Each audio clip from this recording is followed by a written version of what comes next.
All right, we are talking Bruins now with Dave Capuano, former NHL player, Rhode Island Hockey Hall of Famer. All right, Dave, we've been texting, but tell our viewers your reaction to that Game 1 victory and how the Bruins got it done Sunday night.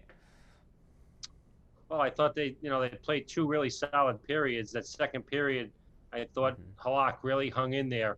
It was interesting because that first period, I think they had a power play right away, and I think Halak got right into the game, and I think that's what he needs. I fouled him a lot when he played for the Islanders, and the more shots he gets, I think the better he is. I think they did a heck of a job pursuing the puck all night. I thought the second period they got sloppy. They didn't get pucks deep behind Tampa, and I think they tried to do too much. They got cute. They turned pucks over, and I think it cost them for sure in that second period. And Halak, I think, saved that game in the second period.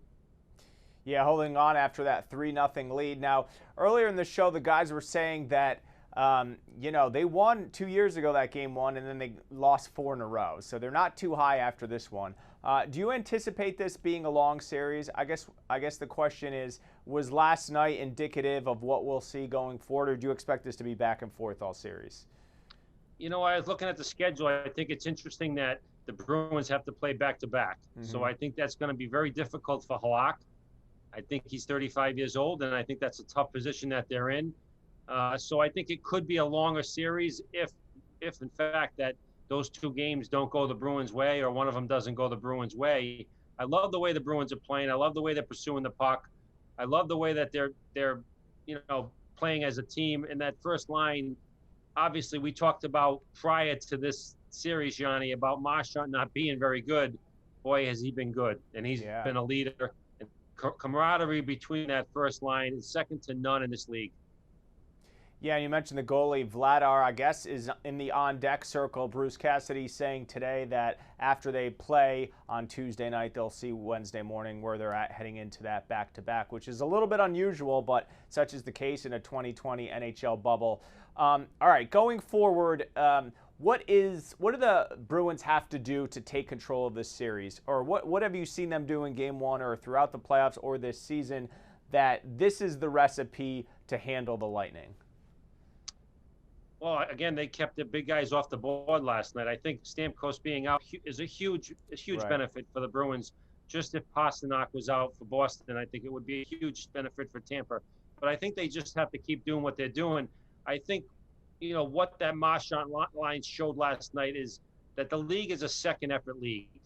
You can't make things happen on one effort. And I think that's the young guys will learn from that on the bench. And they see that, and I think it's a huge learning experience for guys like Bjork, and the rest of those guys, the younger guys that, DeBrusque. The league isn't a first effort league, and I think for them to continue to win and beat Tampa, that whole team has to play that way, and they have to pursue pucks, take time and space away from Tampa and their forwards, keep Kucherov in bay, and I think that's a good storyline for them coming down the stretch here. It's such an unusual circumstance with no travel, no home ice advantage. How do you think the Bruins are handling the fact that they don't have to travel, there's no home ice advantage? Just now that they're in their second series, that they've played 6 games in this situation, how do you think they're handling the circumstances outside of the ice? And once they get on the ice, not having the fans and all the extra pomp and circumstance. I think it's a great advantage for them. I think Bergeron, Marchand, Krejci, Chara, you got an older veteran team that doesn't have to travel. They seem to be fresh every night. I don't think Krejci's been this fresh in years. So at this time of year, I think they look great. They look fresh. They, continue to pressure the puck on Marchand's goal last night. Bergeron with 2 efforts to create that little, turnover and score the third goal. I think after that, they set back a little bit. And that's kind of a natural thing that the Bruins kind of do when they get up because they're so good defensively. But maybe they learned from last night too and not sit back. But overall, I think that they continue to play the way they're playing and they're fresh at home playing their games. I think the home thing with no fans, I think they're getting used to now. And I think it's part of everybody getting used to now. I think it took them a while, but I'm sure they're all getting used to it now. Now, we usually ask this question before our series starts. You have the benefit of one game. What is your prediction for the rest of the series? Who wins and how many games? I like the Bruins. I kind of like Tampa and Vegas. I said to Maury before this thing started, but that's what Stamkos in the lineup. Yeah. With Stamkos in the lineup, you create such depth in that Tampa lineup. With a model lineup, I think the Bruins can take this series in 6 games. But the factor again is goaltending, and I've been texting to you about the goaltending. Their goaltender is such a great athlete, and he's their best player, and he can steal a series. So and I think the Bruins will learn from the last series, and they'll come out and play hard. And I do think they can take this series in 6. And let me ask you, if they do advance, is this the tougher test, Tampa, than either New York or Philadelphia next round?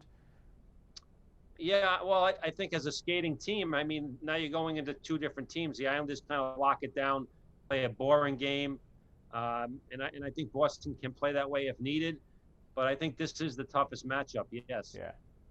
All right, good stuff, Dave Capuano. Thanks so much for your Bruins insight. Appreciate your time, and we'll talk again soon. Thanks for having me, Yianni.